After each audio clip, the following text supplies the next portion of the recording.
How did this all start? How in the world did you get involved with the Zenith company? Were you looking at something else before? Maybe there was a procedure, I'm sure of it.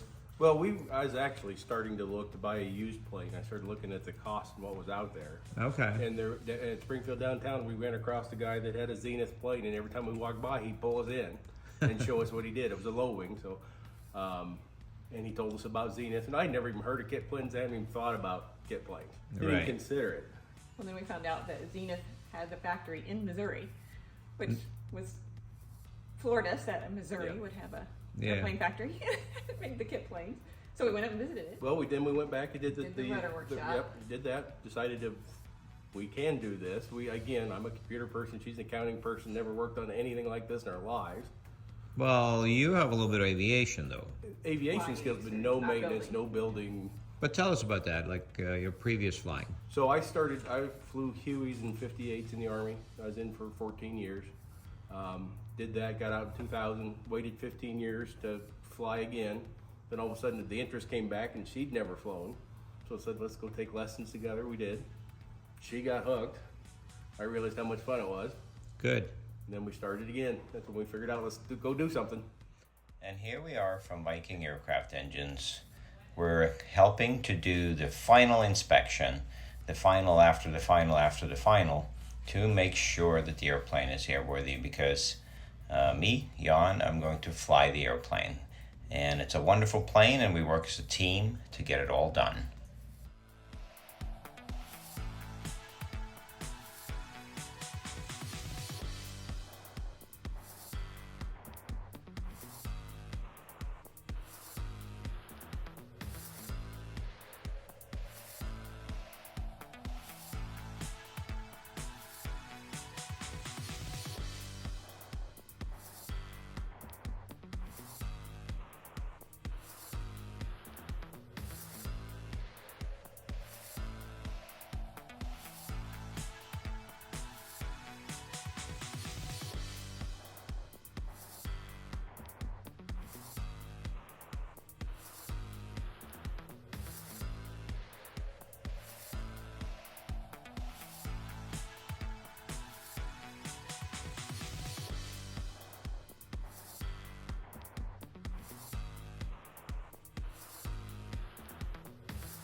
Yep.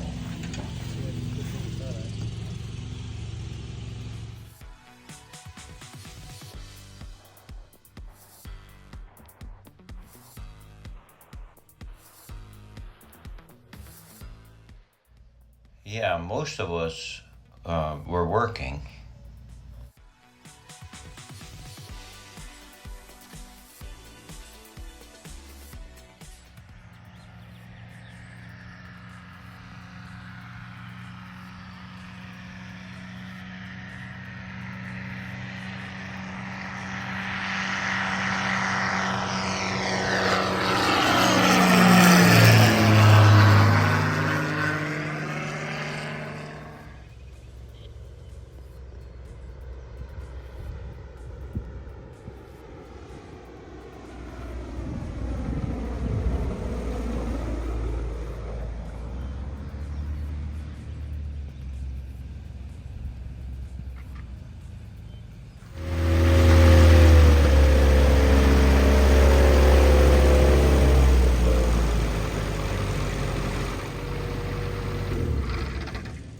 So now, after a very successful first flight, we're starting to tweak things. The rudder cables, flaperons, anything on the airplane that needed to be inspected or looked upon before the following flights.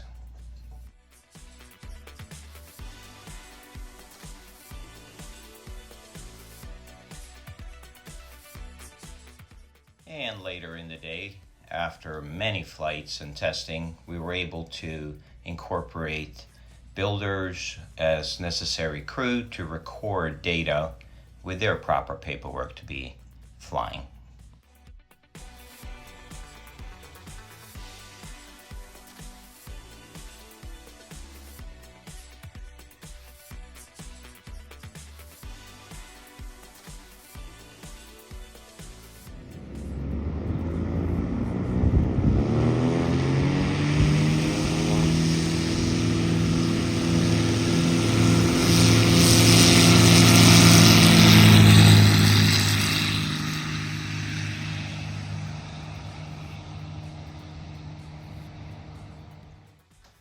And when the Augs took us to lunch, Alissa was able to meet up with her brother that lives only a few miles away from where we were.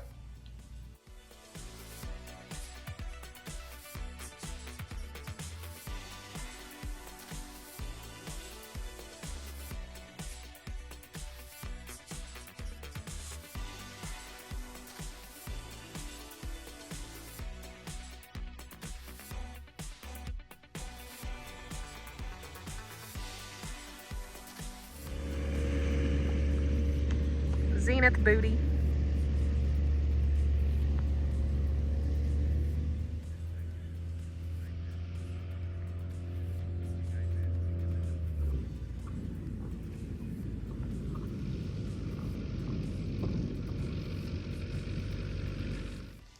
And this might have been the most serious thing that we found.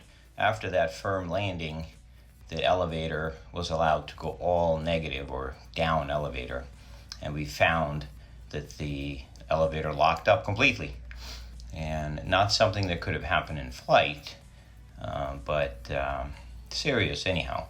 And it was basically because all the parts on this airplane are CNC cut and they're all in relation to each other than the fact that the elevator has some leeway as far as front to back where it gets bolted to the airplane. And that's because it's a wedge shape. The fuselage comes in as it goes back, and you'd have to pull the tail very firmly towards the back before you drill the holes. In any case, the stop ended up being a 1/4 inch short, and just short enough to miss the pad that it's supposed to lay on, and caught. Got that all fixed up too.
How did it all go? What was hard? What was easy? What was fun? What was frustrating? Well, it was all of that. Learning to read the the schematics, the plans. That was something we'd never done before. Wiring was a challenge, Yeah. but we'd actually budgeted to outsource. The wiring I thought we would outsource. The engine installation I thought we would outsource. Couple things, and we ended up not outsourcing We did. anything. Yeah, we did it all ourselves. Just so much help on the internet, so much help out there with the community. With you guys, all the support on going, yeah, we can do that. So Every time we had a problem, we reach out, somebody had answers.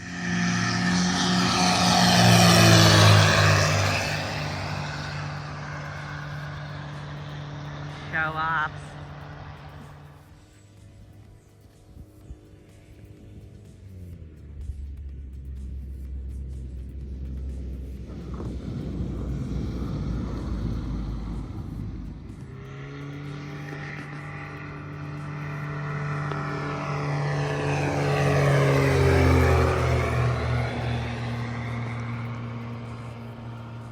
Around, you said 2.5 years? Yep. And now we're standing here, and today, what happened today? Today was first flight. Went again better than our expectations. beautifully. It's amazing. It was Well, when so you're cool. building it and you don't know what you're doing, you don't know if you do stuff wrong or not until you get somebody like you guys to come out and give it a real look over, get it in the air and see what it does, and you realize it was pretty good. It was much better than we thought. All right, everybody. We are at David and Judy Aug's here in the Ozarks, Missouri. This is their Zenith 750 CruZer that just had its first flight. And we are going to kind of just walk around the plane. I'll show you what they have going on. Obviously, up front here, we have the Viking 130. They happen to have a whirlwind prop on here up front. They have that nose wheel spacer for that extra ground clearance. That's something we do. Here is the inlet. You know, they have a little grill style piece that will go in here. It's already pre-cut and ready to go. Here, very similar to what's going on up here. A lot of people open up that piece. Now this is one of our older model cowlings. We have a newer one now. It doesn't have that hump. It's a little smoother. It's a little easier to fit to for people who are installing it. So let's see. They've done some little vents here on each side. They're not getting as much air. This needs to be maybe like a little setup a little bit different so they can get the air that they need. They've got the heater there underneath, which is really great, especially on the passenger side. And if you kind of look up there, they have all their wiring and stuff like that, so we don't take it apart. But that is the engine tray that we provide or for people that want to do it that way. And then we have an avionics tray that people can use as well. Now, they've got a nice little panel going on here. Just kind of show you. They've got a really nice dynon setup too. We're a big fan of the dynon. And they've got a dual throttle. It's set up for dual controls with the V stick here. We've got the regular Zenith seats and the seat belts that we have. That's our bracketry and our seat belts and some of the other bracketry that we provide. And they've got it all carpeted. They've got a nice little, just a simple cup holder piece here. So you can kind of have that when you're flying and your notepad and stuff, which is really, really great. It's something that's missing and you'll find is super convenient to have when you're flying. And there's kind of an overview of everything. They've also got the lining and stuff up here, which turned out real well. And it's also fully carpeted back here. And they've got top of cabin. And then they've got some access panels down here. We're gonna back up a little bit. There's static ports. They've done a really nice job on the build. About 2 years or so. Had a few little things we had to fix, but nothing major. They have our new 3-gallon header tank, but they also have a nice little access panel here. Maybe even could do a little bit bigger. That's one they did on their own, which is nice so you can see from the bottom, and you don't always have to get down there, but you can kind of see everything there. But got it slightly polished for now. But that's essentially what we got going on. It's a beautiful airplane. They did a great job.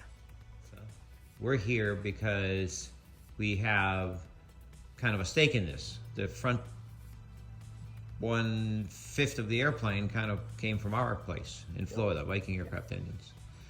And like you said, you want to maybe have us help you install it, but you got it and you said, we can do this. Yep, and the videos were amazing. Your videos walked right through everything, and it was exactly what it was supposed to be. So, and do you like, that's a good point, because we do get a lot of calls like, where's my manual and how do I do this and all that, and we keep repeating it. You ever heard of this thing called a video? Unfortunately, we don't do other ways. We do videos, and we do lots of videos. We've built a lot. We've done a lot of installations. We videotape every single one of them. So how do you think that philosophy is actually working, using video format? Video's 100% better. They were current. They were detailed. Again, the engine. Watch it over and over and over. We watched it 2 or 3 times. We came out and had the engine up and mounted in an hour and a half.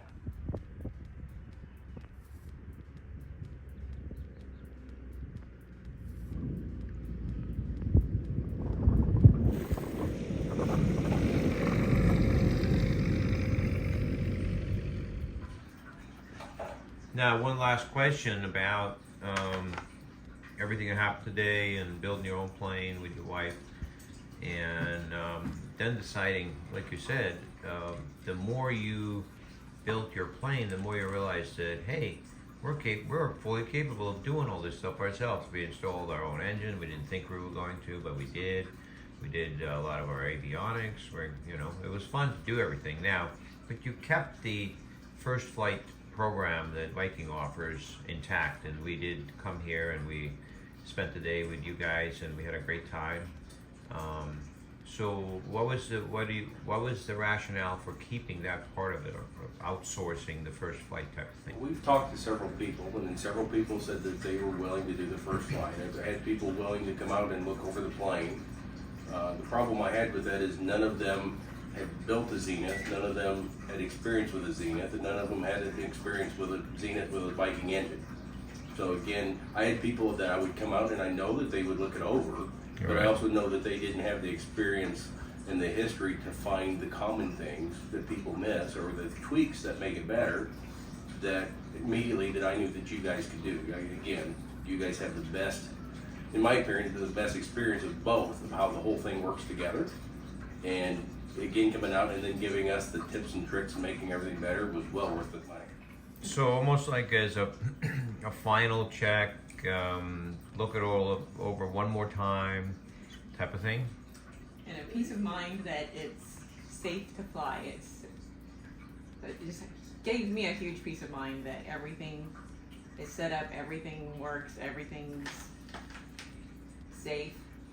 And it was, again, we thought, again, we went over the thing 15 times before you guys came out, and we still found things, and it was stuff that, because we looked at it 1,000 times, we went right over the top of it. And it's the same thing, I had an A&P come out and look over things, they looked right over it.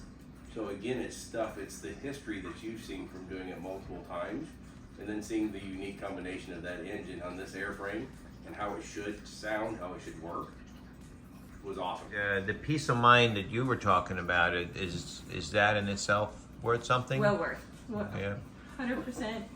We got way more than our money's worth, in my opinion. It's well worth the time, because what we did today in one day would have taken us weeks to get us comfortable with the setup. That we are weeks, months probably, before we have gotten enough comfort with.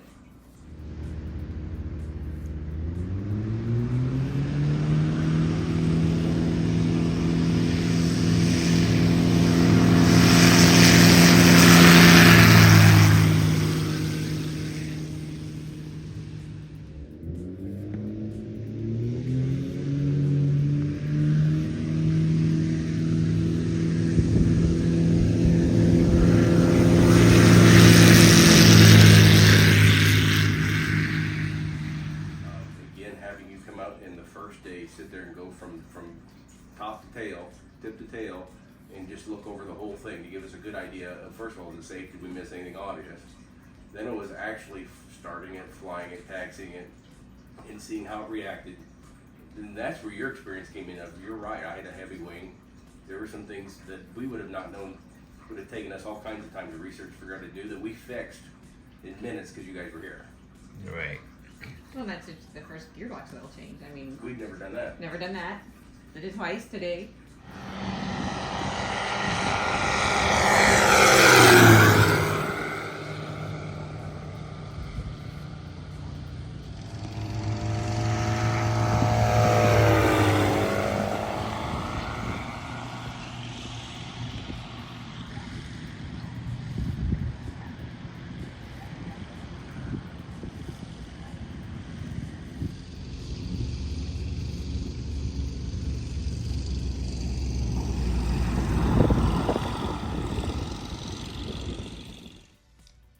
She even gave me a pillow.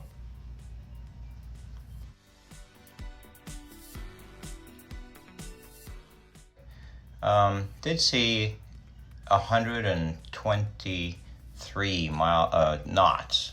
In the upper left corner here we see 122. That would be like 140 miles an hour. And that's the maximum speed with this prop setting. The prop setting is set for cross-country work, basically. That's why also the takeoff you see kind of leisurely takeoff. Plenty of power, but it's all set up for cruise. It's not a stall Zenith, it's a cruiser. So we used like 7.2 gallons, 54, 50 RPM, and it could do 140 miles an hour. So that's just very preliminary, but let's look at some realistic numbers next. Yeah, again, since we're in knots, so we see 101 knots in the upper left corner, so that's 115, 116 miles an hour. And bottom right, we see fuel flow of 3.8, and we're turning leisurely for this engine, 4,500 RPM. So extremely efficient, less than 4 gallons, and you can do 115 miles an hour. Out of this large airplane, that's exceptional. We can do better in a low wing Zenith, but this is the big boy, the CruZer, that you can put all your luggage in and go see their grandkids. And then of course, if 100 miles an hour is good enough for you, you can do that at 2.7 gallons or less than 3 anyhow. And yeah, you have a tremendous range and turning very low RPM, etc., etc. Now keep in mind, these are preliminary numbers. The dynon has not been calibrated, but this is what we saw during the testing.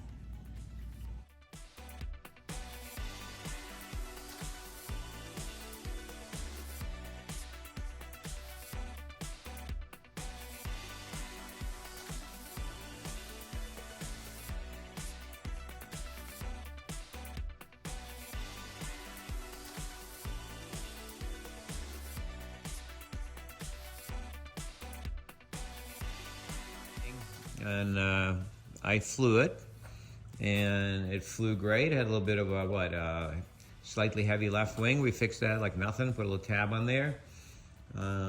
Emptied what do you say? 15 gallons of gas or so in one day, or 10 gallons of gas. Something Probably like that. 10, yeah. Yeah. So we did put some hours on it. We changed the gearbox oil twice, and it looked great each time. And I'm trying to think of like now you took notes, Yes.